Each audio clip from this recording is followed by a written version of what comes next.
So Dan, thank you for taking a moment with us today. You're obviously a member of CCNG, as is your organization, Symtrain. You're the CEO. People don't have crystal balls, but boy, it sure looks like you did, because you've sat in on a number of member town halls and you've been hearing for the last year this whole discussion about the shift to work from home. Right. And of course, at first it was, let's position those people there, and they're chomping at the bit to get back. And now, almost a year into it, we realize this is a permanent state. So that has clearly had and will have a continued impact on hiring and training and how people approach that. So you recently did a study, and that produced a white paper that you did with one of the consultants that's also a member at CCNG. But what prompted you to go through this study, and tell us a little bit about the study first?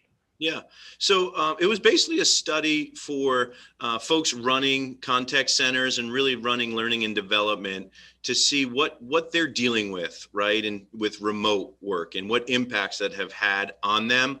And the reason we decided to do it is last year, we all know people were moving from, co-located on-prem to remote execution of the job and work, but then also onboarding that way as well. And so we were hearing some things from our prospects and our customers, just in terms of, what's going well and what they were struggling with. So we wanted to kind of expand that out to a larger audience, and we got just under 100 folks, leaders in the space, respond based on these trends. Transitioning to home employment, logistics, the computer, the technology, the mental health, engagement, and things that had gone well for them. I think the big thing was, most people were so afraid of moving from co-located to home that everything would break, that I think everyone was so happy that, hey, wait, this worked, right? Our people are working, they're productive, they're being effective. And those were all great things last year. And folks, and like you said, on town hall, listening to some of the strategies, people did some amazing stuff to make that happen. And then sharing those best practices were great. So, but then some of the challenges we heard, right, where folks were saying engagement is an area we need to make an impact. First with new hires, right? Because our enroll folks, they know each other, they know of each other. So even though they're not next to each other anymore, but new hires have to feel involved, and they need to, drive engagement there. And then also our resources need to be deployed a little different, right? So, one-on-one's a little bit harder now in a remote environment, and all of our reinforcement with these new hires, it's just more difficult. It's almost like we need more resource, but we're getting less at this point. And then ultimately that job readiness and making sure, in a remote learning environment, that folks were prepared to effectively perform was the other kind of challenge. So I think one of the surprises for me was hearing how people have a new appetite to increase automation and lean on it a little heavier, given self-service, given you don't want to say the new normal, but this transition into the way the workforce is going to be involved. Clearly, that's going to have an impact on training. Any ahas, any big surprises or gotchas in the study? This might sound silly, right? But my big surprise, or ours, was 98% of respondents, in order to execute last year, made an investment in technology, right? And it's either e-learning or, some collaboration tool. And knowing how we worked with our customers and what our customers have, we made an assumption that most people had that down pat, especially the e-learning platforms, right? So even though they were training on-prem, their e-learning was pretty tight. And then also even their collaboration tools with some remote trainers and folks, there was a lot of investment in that area. We expected to hear maybe 40 to 50% of the companies, but 98%, I think it goes to the overall conclusion that we made, which was, people were really afraid that this thing wasn't going to work. So they doubled and tripled down on how they deployed the technology, whether it was collaboration software or their e-learning. So even though they might had stuff that worked, they really need to make sure it was going to work in this new environment. And I think that's the big win, right? That, hey, folks were able to perform and do well. And that fear was so great that I think that's why everyone did pretty well. I know that this technology's been around for a while.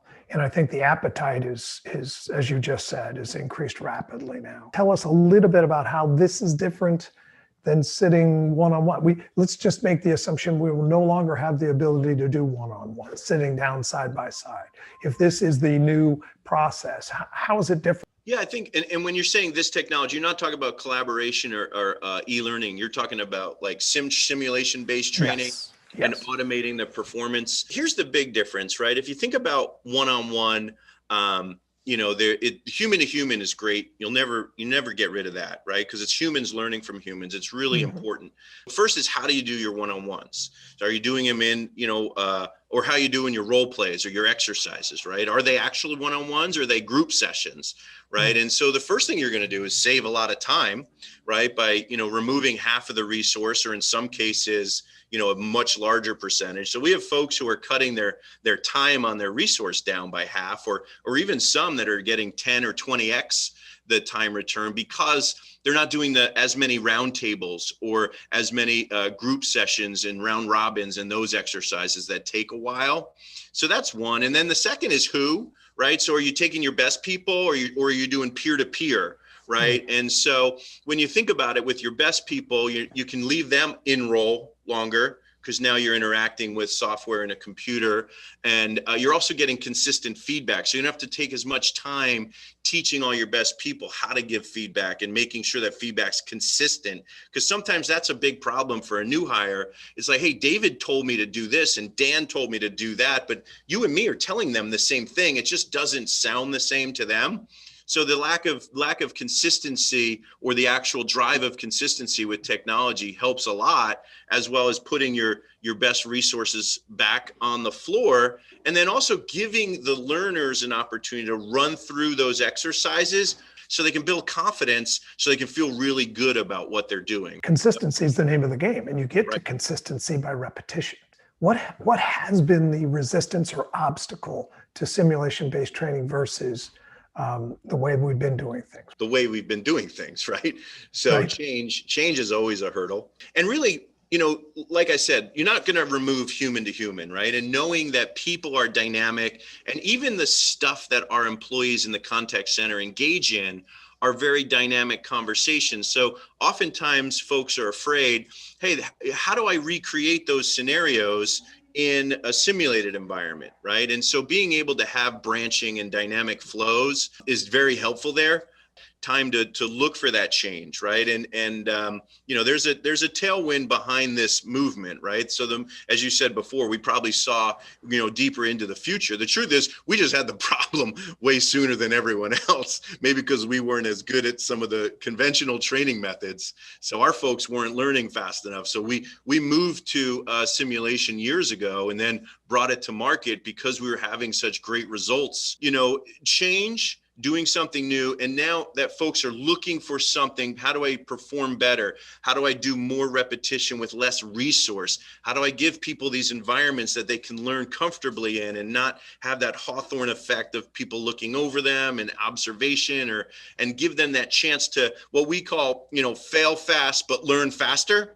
Sure. Hey, last question for you. And I know work from home knows no size, knows no geography, knows no vertical market. If you got 20 agents, you got 20 agents at home.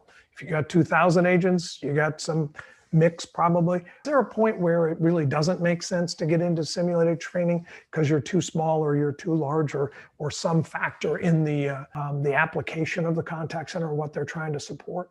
Yeah, hard to think too large, right? Because the problems just get bigger and more massive as you add, more people and resource. So the cool part about simulation and automating, these exercises is scale's built right in. But I'll be honest, on the lower side, what could 2 or 3 person training organization accomplish with a 50 to 100 person contact center? When you get underneath those numbers, you really don't need as much simulation, or you don't need tools to kind of scale and automate, because you have a lot more opportunity for the one-to-ones. Even though they're home, what you'll find is maybe it drops from return of at 100 employees or contact center agents down to 50, but really anything less than 50, your team can do that as long as you have a couple of trainers that are focused on helping them, because that's your real team, and then you're onboarding probably another 20 per year max, hopefully, right? And so if you're doing 2 a month, 1 to 2 a month,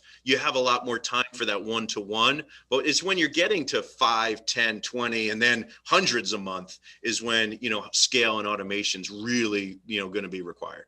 And we're all kind of into Zoom now, right? So I would presume that the difference between having a video interface versus, sitting side by side, using a tool like Zoom or Teams or, whatever, that's only part of the equation. Yeah, I would say it's half the equation, right? When you say it's part. So with Zoom and those tools, I'm able to convey my training content so I can teach my people what they need to know.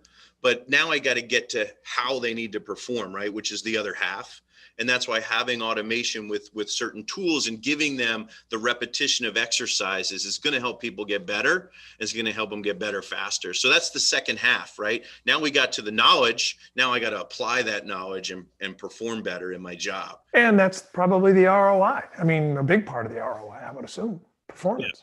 Absolutely. Performance is, some of our customers are like, hey, we're able to measure these Kirkpatrick level 3, level 4 models way better with simulation versus observation, right? Because now we see behavioral change. We see the results. We see what we're doing on the floor all the way earlier in the learning and training process. So absolutely, that's a huge part of the ROI, the ultimate outcome of the performance, and then saving resources and saving time.